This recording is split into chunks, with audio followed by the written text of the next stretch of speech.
Hi hello welcome to Pavani world. మన ఛానల్ని అయితే ఫస్ట్ టైం అయితే చూస్తున్నట్టయితే వీడియోని అయితే ఎండ్ వరకు చూసేసేయండి. వీడియో నచ్చితే like share and subscribe to my channel. So ఈరోజు రెసిపీ వచ్చేసి మటన్ కర్రీ అయితే వీడియోది అప్లోడ్ చేశాను, చూసేసేయండి. సో ఎలా చేయాలనేది ప్రాసెస్ అయితే చూపిస్తాను.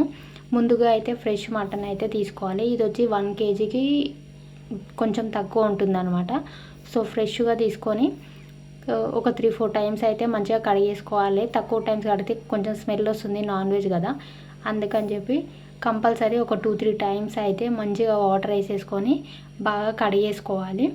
అలా కడిగేసుకొని అందులో ఉన్న వాటర్ అంతా తీసేసాక పక్కన పెట్టుకొని అందులో స్పైసెస్ అయితే యాడ్ చేయాలి.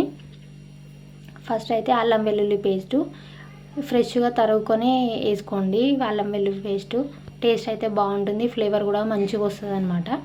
అలాగే కారం, పసుపు, ఉప్పు వేసి బాగా మిక్స్ చేసేసుకోవాలి. ముక్కలుగా అయితే బాగా పట్టేటట్టు అప్లై చేసేసుకొని కంపల్సరీ ఒక 1/2 అవర్ అయితే పక్కకు పెట్టుకోండి. టైం ఉంటే అయితే మినిమం ఒక 1 అవర్ అయితే పక్కన పెట్టేసుకోండి, అన్నీ కలిపేసి కూడా. ఇందులో అయితే ఇంకా ఎలాంటివి అయితే నేను యాడ్ చేయట్లేదు. మినిమం ఒక 1/2 అవర్ 1 అవర్ టైం ఉంటే అయితే ఇలా పెట్టేసుకుంటే టేస్ట్ అనేది బాగుంటుంది అనమాట. అలాగే నేనైతే స్టవ్ వెలిగించుకొని కుక్కర్ పెట్టుకున్నాను.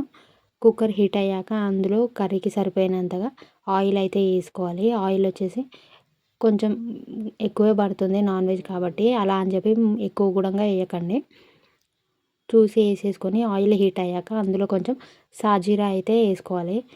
కావాలి అంటే వేరే స్పైసెస్ అన్నీ కూడా యాడ్ చేసుకోవచ్చు. నేను ఎక్కువ స్పైసీ లేకుండా నార్మల్గా టేస్ట్ వచ్చేటట్టు చూసి వేసుకున్నాను కాబట్టి సాజీరా 2 లవంగాలు వేసేసుకున్నా. అవి వేగాక అందులో ఉల్లిపాయలు వేసుకొని, ఉల్లిపాయలు వచ్చేసి మంచి గోల్డెన్ కలర్లో వచ్చేంత వరకు అయితే ఫ్రై చేసుకోండి. అంతలోపు నేను అన్ని కొత్తిమీర, పుదీనా, టమాటా, పచ్చిమిర్చి ఇవన్నీ కూడా దీనిలోకి కాదు అన్నిటిలోకి సరిపోయేటట్టు ఒకటేసారి కట్ చేసి పెట్టుకున్నాను అనమాట. ఇలా మంచిగా గోల్డెన్ కలర్ వచ్చాక అందులో అయితే ముందుగా కలిపి పెట్టుకున్న మటన్ ముక్కలను అయితే వేసేసుకోవాలి. ఒకేసారి ఇలా ముందు కలిపి పెట్టుకుంటే కూడా టైం అయితే సేవింగ్ అవుతుంది. డైరెక్ట్గా ఇందులో వేయకుండా ముందుగా కలిపి పెట్టుకుంటే టేస్ట్ కూడా పర్ఫెక్ట్గా సరిపోతుంది అనమాట. అన్నీ కూడా మధ్య మధ్యలో యాడ్ చేయాల్సిన అవసరం అయితే ఉండదు ఏది కూడా. ఇలా ఆనియన్లో ఇవన్నీ వేసేసి బాగా కలిపేసుకోవాలి. కలిపేసుకొని మినిమం ఒక 2-3 మినిట్స్ అయితే ఫ్రై చేసుకోండి. కొంచెం ఆయిల్లో మగ్గుతుంది అనమాట. మగ్గితే టేస్ట్ అయితే బాగా వస్తుంది. ఒక 2 మినిట్స్ ఇలా పెట్టేసుకున్నాక అందులో మళ్ళీ ఇప్పుడు వచ్చేసి వాటర్ ఉన్నదంతా బయటకు వస్తుంది అనమాట. ముక్కల్లో ఉన్నంత వాటర్ కంటెంట్ అంతా బయటకు వచ్చినాక టమాటాలు అయితే యాడ్ చేయాలి. టమాటాలు వచ్చేసి డైరెక్ట్గా ఫస్టే వేస్తే ఏంటి అంటే పులుపుకి అయితే తొందరగా ఉడకవు. పులుపు ఎప్పుడు ముందు వేసినా, అందుకని చెప్పి నేను తర్వాత యాడ్ చేస్తున్నాను అనమాట. జస్ట్ ఒక 2 టమాటాలు తీసుకొని కట్ చేసి అందులో వేసుకుంటున్నా. టమాటాలు వేసి బాగా కలిపేసుకోవాలి. అంతా కలిసేటట్టు కలిపేసుకొని ఇప్పుడు కూడా ఇంకో 2-3 మినిట్స్ అయితే ఫ్రై చేసుకోవాలి. మూత పెట్టేసుకొని మినిమం ఒక 5 మినిట్స్ టమాటాలు మగ్గేంత వరకు అయితే ఉంచేసుకోండి. టమాటాలు మగ్గాక ఇలా వాటర్ అయితే బయటకు వస్తాయి కదా, అప్పుడు తర్వాత మనకు కర్రీకి ఎంత వాటర్ అయితే సరిపోతాయో అప్పుడు వాటర్ యాడ్ చేసుకొని కుక్కర్ విజిల్ అయితే పెట్టేసుకోవడమే, అంతే.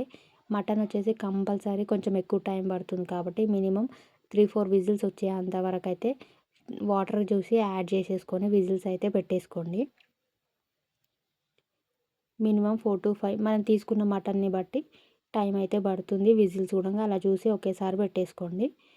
అలా 4 విజిల్స్ అయ్యాక చూపిస్తాను.